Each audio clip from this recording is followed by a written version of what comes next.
তোমার সায়ে সুমুক দিলে মিষ্টি লাগে ঠোঁটে, প্রতি সুমুকে প্রেম আমার উথলাইয়া উথলাইয়া উথলাইয়া উঠে। সাত সকালে আমার মেজাজটা খামোখা খারাপ করাস না। আমি উত্তেজিত হয়ে গেলে কি যে হতে পারে সেটা তুই খুব ভালো মতো জানিস। আজকে তোমার অফিসের প্রথম দিন, কেমন লাগছে? স্যার, আমি আসলে ঠিক বুঝতে পারছি না। আমি তো এখনো জানি না যে আমার কাজটা কি। আর এরকম একজন পার্সোনাল সেক্রেটারি থাকলে আপনার মনে হয় বেশ আরামই হবে।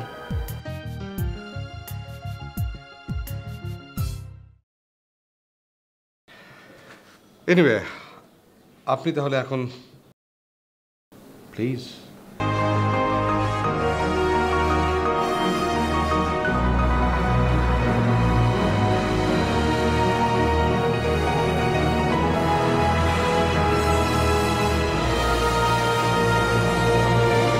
Thank you sir.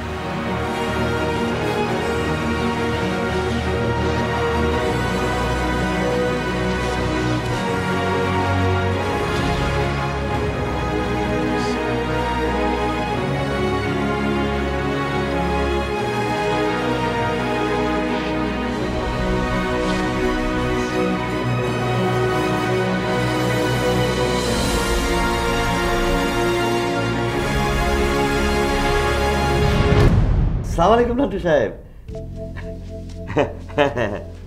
আপনার ফোনের অপেক্ষাতেই ছিলাম। হ্যাঁ জি জি, বলেন বলেন। হ্যাঁ সত্যি? বাহ বাবা, তাহলে তো খুবই ভালো হয়।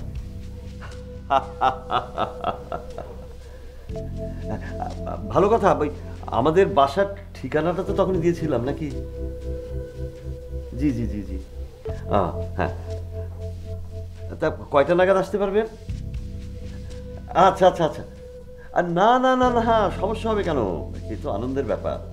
ও আর হ্যাঁ শোনেন শোনেন, মানে আপনি টাকা পয়সা নিয়ে একদম চিন্তা করবেন না। আমার পক্ষে যতটুকু সম্ভব তার চেয়ে বেশি আমি চেষ্টা করব। জি জি। হ্যাঁ আচ্ছা আচ্ছা, ঠিক আছে নান্টু সাহেব, তাহলে এখন রাখছি। হ্যাঁ হ্যাঁ, ওয়ালাইকুম সালাম। জি। বাবা, কার সাথে কথা বলছিলে? সেটা জেনে তুই কি করবি? যা, তুই তো নিজের কাছে যা। যা। ওই যে নান্টু না ফান্টু কি যেন বললে, এটা কি মানুষের নাম? দেখ, তুই যেটা বলতে এসেছিস সেটা বল, ফালতু কথা বলে আমার মেজাজটা খারাপ করে দিস না। তোমার মেজাজ তো এমনি সবসময় গরম হয়ে থাকে, আমি আবার কিভাবে খারাপ করব?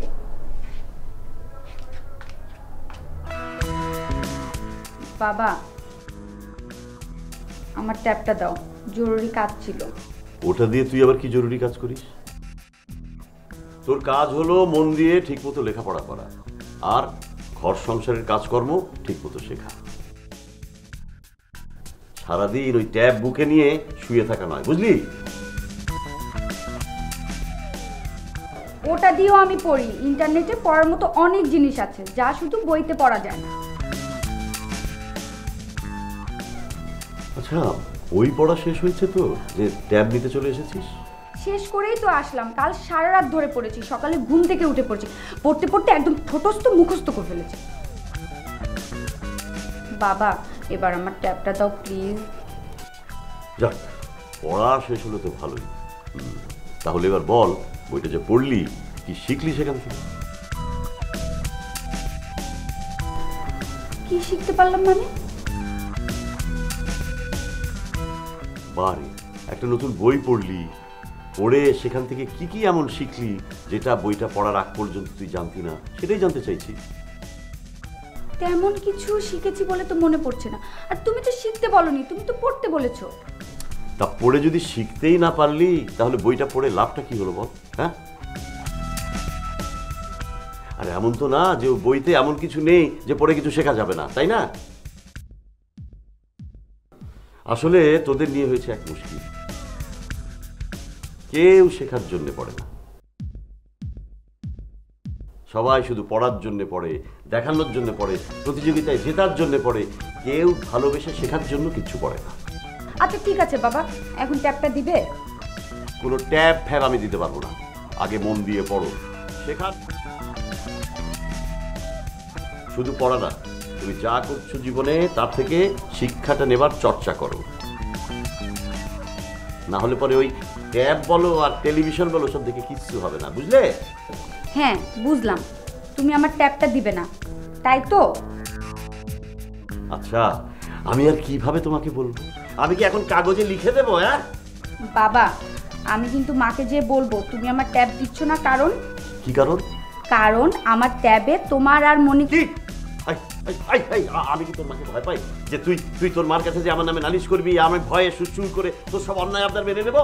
বাবা, আপনি বাসায় আসলে তাকেও কিন্তু বলে দিব। তোর কি ধারণা তোর আপুনিকেও আমি ভয় পাই? শোনো মেয়ে, আমি তোমাদের জন্মদাতা, বাপ আমি তোমাদের, ওসব হুমকি ধামকি আমাকে দিতে এসো না, বুঝলে? যাও।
আমার কি মনে হয় জানো,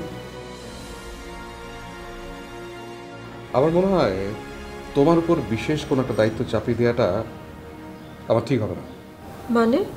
মানে হলো, তুমি এই অফিসের প্রতিটা সেক্টরে কিছুদিন করে কাজ করবে, কাজগুলো বুঝবে,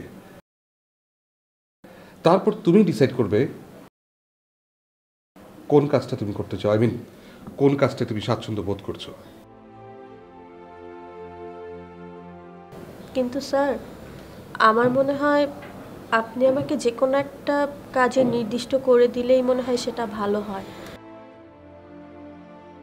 কারণ আমাকে দিয়ে কোনটা হবে আর কোনটা হবে না সেটা আমার থেকে ভালো আপনিই মনে হয় বলতে পারবেন। ভুল, সেটা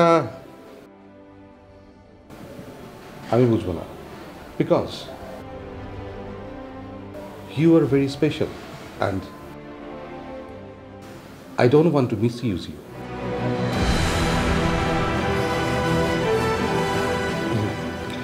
এটা তুমি এখন বুঝবে না, এটা বোঝার সময় এখনো হয়নি। দেখো, এই অফিসে এমন কেউ নেই যে আমার পাজল সলভ করতে পেরেছে, একমাত্র তুমি পেরেছো। So you are special, very special, এবং এই স্পেশাল মানুষটার কাছ থেকে আমি স্পেশাল সার্ভিসই পাবো, তারাই নো। কিন্তু সেই স্পেশাল সার্ভিসটা পেতে গেলে তাকে তার মতো করে কাজটা করতে দিতে হবে। সো আমি চাইবো তুমি তোমার মতো পছন্দ করে কাজটা বেছে নাও। এটা ভাবার কোনোই কারণ নেই যে কাজটা পছন্দ করার সুযোগ দিয়ে আমি তোমাকে ফেভার করছি। ইনফ্যাক্ট আমি তোমার কাছ থেকে ফেভার নিচ্ছি। স্যার,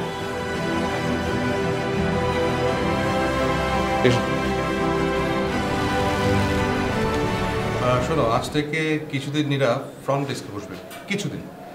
তুমি ওকে ওর কাজগুলো বুঝিয়ে দাও। ওকে স্যার। নীরা, আসুন। Thank you sir. Welcome.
Monty sir এখনো অফিসে আসেনি কেন?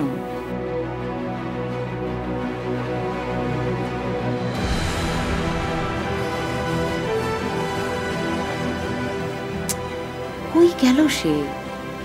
ফোনও কাল রাত থেকে পাচ্ছি না।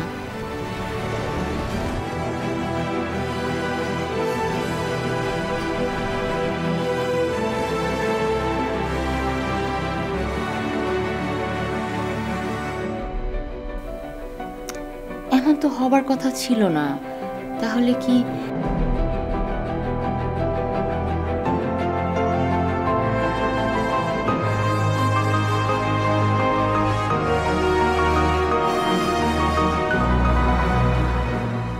না না না, সেটা কি করে সম্ভব?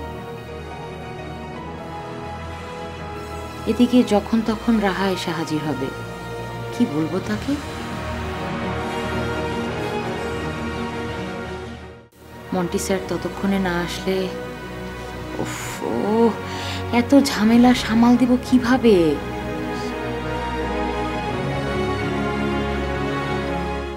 নীরা, আস্তে আস্তে দেখবে কাজ করতে করতে সব তোমার মুখস্থ হয়ে গেছে, আর ঘাবড়ানোর কিছু নেই। আমি মোটেও ঘাবড়াচ্ছি না, আমি জানি আমি পারবো। আর কোনো সমস্যা হলে তো তুমি আছোই হেল্প করার জন্য। হ্যাঁ, সেটা তো জানি। আর তারপরও আরেকটা কথা, তোমার কনসার্ন ছাড়া কেউ যেন অফিসে প্রবেশ না করে। নর্মাল অবশ্য সেটা কেউ করেও না, তারপরও কোথায় কার কাছে কি ব্যাপারের জন্য যাচ্ছে এগুলো তুমি সব নিজ দায়িত্বে জেনে নিবে, ঠিক আছে? ঠিক আছে, বুঝতে পেরেছি। ওকে, এবার তুমি তোমার জায়গায় বসো এবং তুমি তোমার দায়িত্ব বুঝে নাও। ওকে, আমি আমার জায়গায় যাই। বাই।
তোমার কেন মনে হলো তারা যে আমি কোনো কারণে আপসেট?